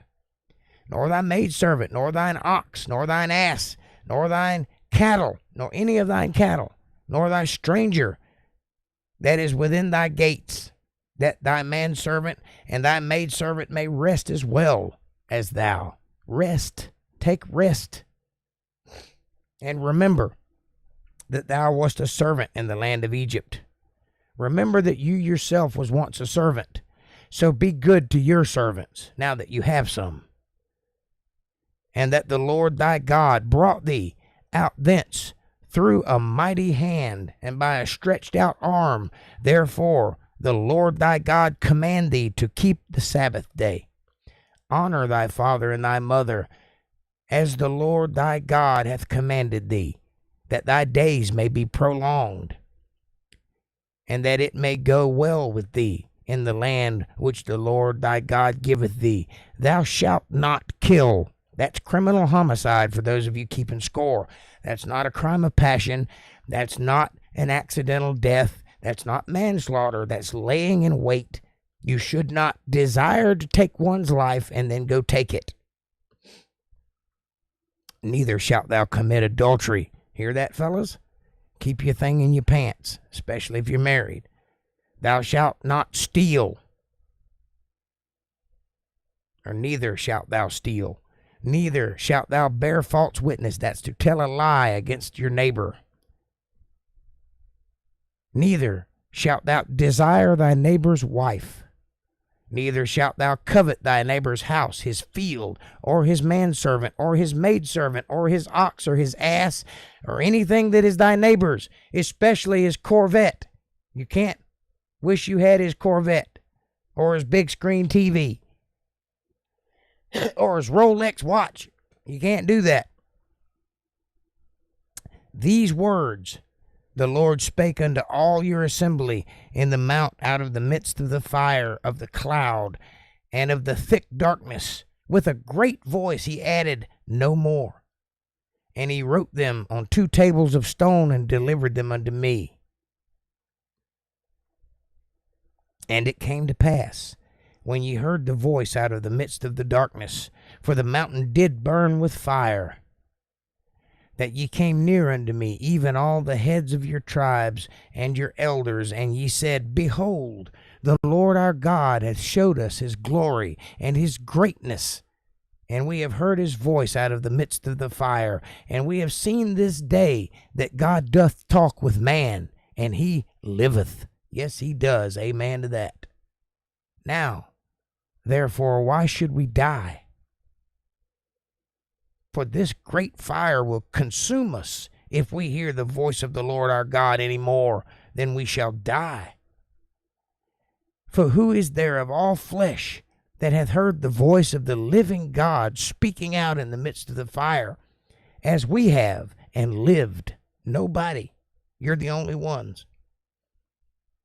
Adam and Eve did, but he left shortly thereafter. Go thou near and hear all that the Lord our God shall say. I think so, yeah. If you hear God speaking out of the midst of a fire, you probably want to pay attention to what he's saying. That's all I'm guessing. And speak thou unto us all that the Lord our God shall speak unto thee, and we will hear it and do it. And the Lord heard the voice of your words when ye spake unto me. And the Lord said unto me, I have heard the voice of the words of the people, which they have spoken unto thee, and they have well said all that they have spoken. In other words, I agree. I'll talk to you, Moses, and you talk to them. Oh, that there were such an heart in them, that they should fear me, and keep all my commandments always, if only that it might be well with them and with their children forever. Go say to them, get you into your tents again. But as for thee, stand thou here by me, and I will speak unto thee all the commandments, and the statutes, and the judgments, which thou shalt teach them, that they may do them in the land which I give them to possess it. Ye shall observe and do therefore as the Lord your God hath commanded you. Ye shall not turn aside to the right hand or to the left. Ye shall walk in all the ways which the Lord your God hath commanded you, that ye may live, and that it may be well with you, and that ye may prolong your days in the lands which ye shall possess. Now, these are the commandments, the statutes, and the judgments which the Lord your God commanded to teach you, that ye might do them in the land whither ye go to possess it, that thou might fear the Lord thy God, to keep all his statutes and his commandments, which I command thee, thou and thy son, and thy son's sons, in all the days of thy life, and that thy days may be prolonged. Hear, therefore, O Israel, be observant. Remember that. Hear, therefore, O Israel, and observe to do it, that it may be well with thee, and that ye may increase mightily, as the Lord God of thy fathers hath promised thee, in the land that floweth with milk and honey. Hear, O Israel, the Lord our God is one Lord. And thou shalt love the Lord thy God with all thine heart, and with all thine soul, and with all thy might. That's with everything. And these words which I command thee this day shall be in thine heart, and thou shalt teach them diligently unto thy children, and shalt talk to them when thou sittest in thine house. In other words, always be bringing up the subject. Always be guiding your children with these words. And when thou walkest by the way, and when thou liest down, and when thou risest up, you should always be talking about it. Keep it in your mind. Keep it fresh. And thou shalt bind them for a sign upon thine hand, and they shall be as frontlets between thine eyes. And thou shalt write them upon the posts of thy house and on thy gates. Write it everywhere. Don't forget these words. They are very important. And it shall be, when the Lord thy God shall have brought thee into the land which he sware unto thy fathers, to Abraham, to Isaac, and to Jacob, to give thee great and goodly cities, which thou buildest not, and houses full of all good things, which thou findest not, or fillest not, and wells digged, which thou diggest not, vineyards and olive trees, which thou plantest not. You didn't do any of this. It's all given to you. You didn't have to work for it. It's yours. When thou shalt have eaten and be full, then beware lest thou forget the Lord, which brought thee forth out of the land of Egypt from the house of bondage. Thou shalt fear the Lord thy God, and serve him, and shalt swear by his name. And ye shall not go after other gods, of the gods of the people which are round about you. For the Lord thy God is a jealous God among you. Test the anger of the Lord thy God, be kindled against thee, and destroy thee from off the face of the earth. Don't do it. Don't test. Don't tempt the Lord. Ye shall not tempt the Lord your God, as ye tempted him in Massah. Ye shall diligently keep the commandments of the Lord your God, and his testimonies, and his statutes, which he hath commanded thee. And thou shalt do that which is right and good in the sight of the Lord, that it may be well with thee, and that thou mayest go in and possess the good land which the Lord sware unto thy fathers, to cast out all thine enemies from before thee, as the Lord hath spoken. And when thy son asketh thee in time to come, saying, What mean these testimonies, and the statutes and the judgments which the Lord our God hath commanded you? What do you mean by all of this? Then thou shalt say unto thy son, We were Pharaoh's bondmen in Egypt, and the Lord brought us out of Egypt with a mighty hand, and the Lord showed signs and wonders and great sore upon Egypt, and upon Pharaoh, and upon all his household. Great and sore. Signs and wonders, great and sore. Sorry, I misread that. Before our eyes. And he brought us out from thence, that he might bring us in to give us the land which he sware unto our fathers. And the Lord commanded us to do all these statutes, to fear the Lord our God, for our good always, that he might preserve us alive, as it is to this day. Now,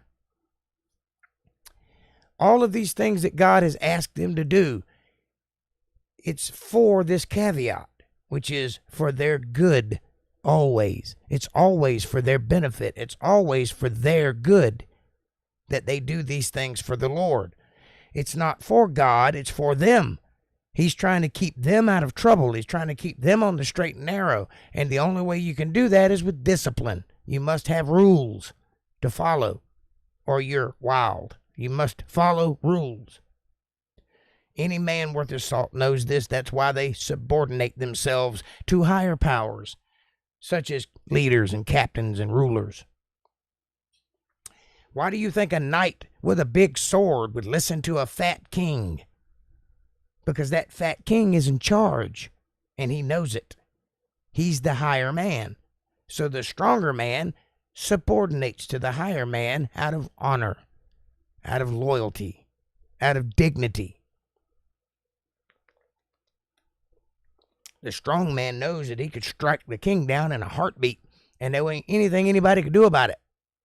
But he never does it, because he's a good subordinate knight. As should you be. Doesn't matter how tough you are. You listen to your father. You listen to his words, and you keep your mouth shut, and you do what he told you to do. Because if you don't, you're going to pay the price for it, not him.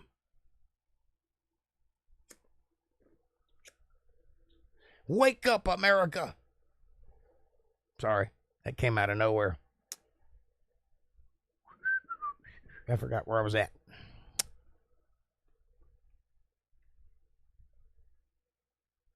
And the Lord commanded us to do all of these statutes, to fear the Lord our God, for our good always, that he might preserve us alive, as it is at this day. That's where we're going to stop for today, ladies and gentlemen. Oh, wait, I'll read one more. And it shall be our righteousness if we observe to do all the commandments before the Lord our God, as he hath commanded us. That's where we'll stop for today. We'll pick up where we left off at 7:1.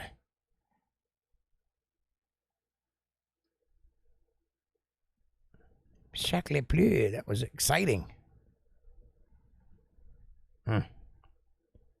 For whatever reason, sometimes it'll let me highlight and sometimes it won't. And it still won't. Gracious Lord. So that's 7:1. Deuteronomy 7:1. I'll highlight it later. Boy, that was interesting. Exciting even.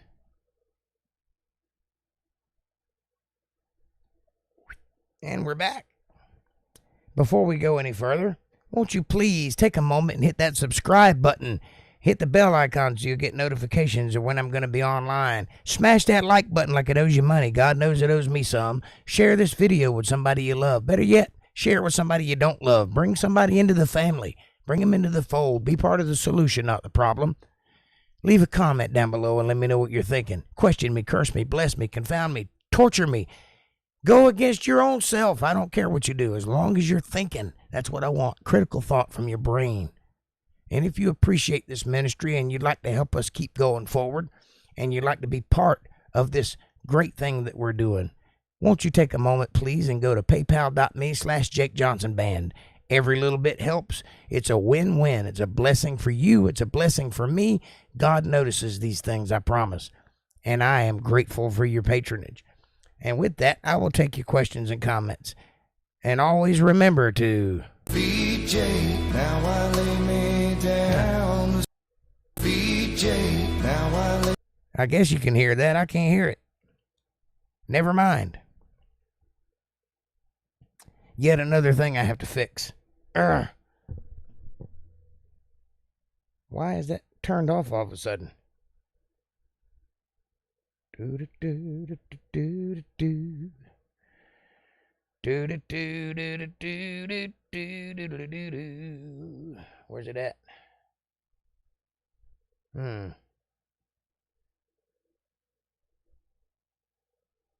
That's odd. I'm going to play this, so just bear with me for a second. Oh, I can get it to show up. Me down to sleep. Pray the Lord my soul to keep. If I die before I wake, VJ, my best friend, right through it all, VJ. Well, for whatever reason, it's not playing back for me. I don't know what's going on. Everything's working, so maybe it's just a glitch in the programming. Oh, well. The song was Feed Jake unless you cannot hear it. I don't know if you can or not, but I can't hear it, so. What did I miss? What did I miss? The 10 Commandments are also found in Deuteronomy. That's where, yeah. The 10 Commandments are affirmed in Deuteronomy. They're mentioned in Leviticus, but they're affirmed in Deuteronomy. The book represents many of the events in Exodus and Numbers, yes. Leviticus has more to do with the Levite priesthood, yes, and sacrifices. We went through a whole bunch of that, yes. Not to be confused with what we do today, which is different because of Jesus, but at that time it was important, and the reason we should know it is because we glean wisdom from it, because it is our past, and it is what God wants. He just changed the script a little.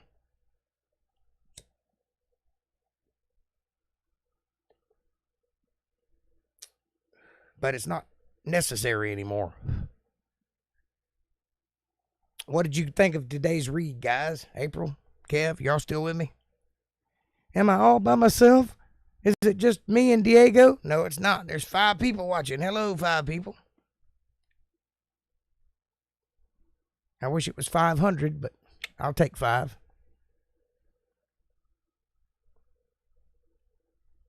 Trust me when I tell you that before tomorrow, there'll be 20 people that have seen it. And about that every day. So that's good. They just don't watch live. They watch later. I like when you watch live because we can talk. So those of you that are watching that don't talk, bleh, you should talk. I am here with CJ. Hello, CJ.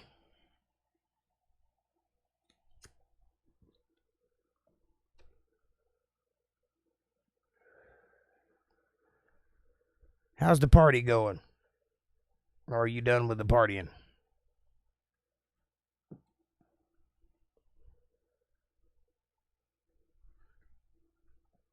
I hope you guys enjoyed the show tonight. I found it to be very intriguing. The name Deuteronomy comes from the Greek that means second law. Yes. It was the name given to the book by the Greek translators of the Old Testament, known as the Septuagint. Well, you're wrong there. The Septuagint is a particular transcript of the Old Testament, but there's others also. There's the Pentateuch, and there's several others with weird names like that. The Septuagint meaning 5, I'm waiting for you to correct me on that because I forgot. That's the Pentateuch, meaning 5. The Septuagint, meaning something else. I think 7. Doesn't matter.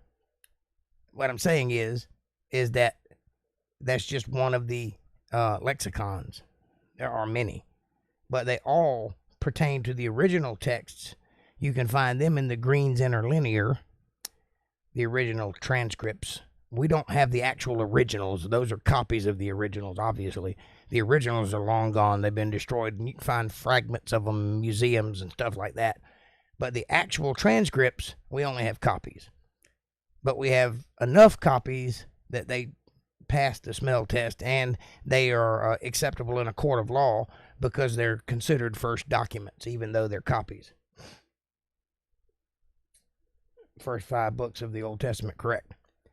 And they used to be bound in just the first 5 books. That was a book, and they called it the Pentateuch.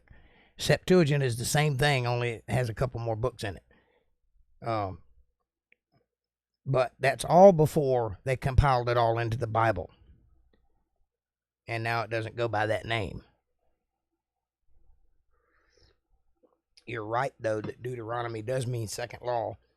But I'm pretty sure Moses gave it that name. It is a Greek translation. You are correct. I wasn't saying you were incorrect about the Greek translation. I was saying you were incorrect about it, the Septuagint being the only one with that name. It's not. Deuteronomy was before that.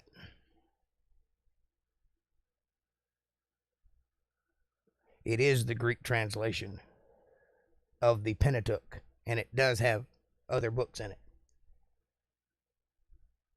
But if you get you a concordance or a lexicon, you can get Green's Interlinear Lexicon, and that's a really old book, and it's got a copy of the original transcripts. Copy, and you can see how they separate the books. Also, they didn't use numbers and scriptures like we use. So it all kind of runs together, and unless you speak that language, it's kind of confusing where the one sentence ends and the next one starts, or when one book ends and the next one starts, because they don't use passages like we do. That's just, those numbers are just a way for us to divide the word into a way we can understand it. That's a modern addition to the book. I know you weren't bringing that up, but it popped in my head, so I said it. But also, the names of the books, like I said before in this scripture, anytime you see that phrase, these are the, and then whatever precedes it, that's a title. And that is the original name of that book, or that section. These are the days of Noah. These are the judgments and commandments of so-and-so. These are the generations of Adam. You know, anytime you see those words, these are the, and then whatever precedes it, that's the title of that section of the book. I do a lot of reading and investigating, Kevin. I try to be as accurate as I can, my attorney friend. That's why we like having you here.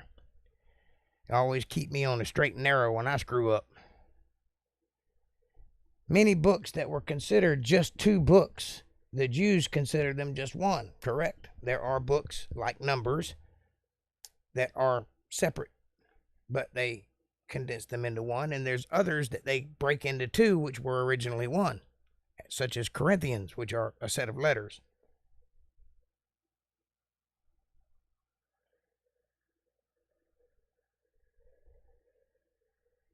Kings is another one that was separated. They did that, I guess, to keep separate the accounts.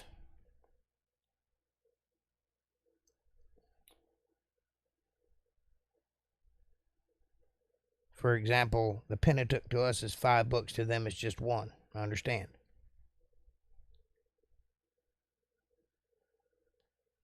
Well, they're the 5 books of Moses, so they would be just 1 book because he wrote them all.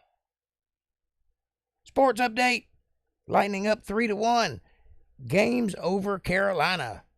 Next game is Tuesday at 6:30. Go Bolts!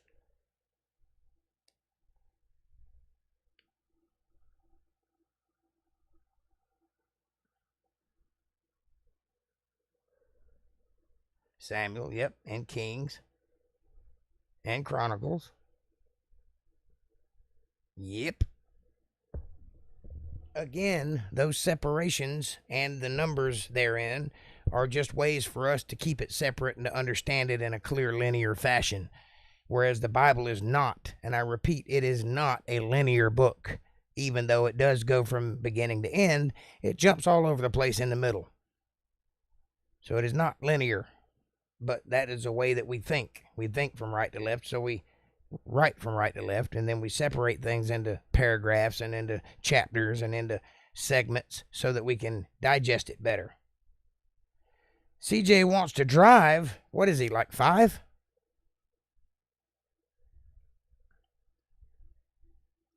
Let the boy drive then. What harm could it be? Sit him in your lap and keep your hand under the steering wheel and let the boy go for it. On a back road where there's no traffic. Or a parking lot where there's no cars. Let him have that thrill. It's exciting for a kid. Just make sure that you have your hands close to that steering wheel in case he decides to go spastic on you.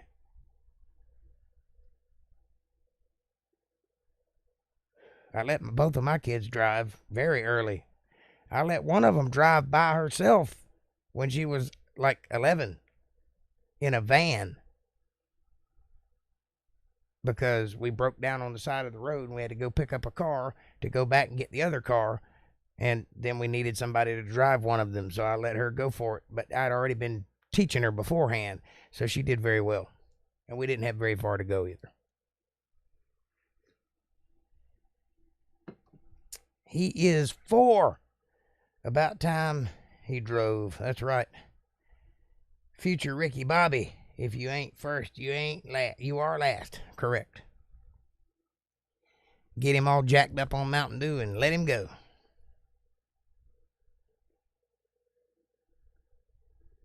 All right, folks. It's 10:03, so I'm going to pass out and get ready for tomorrow.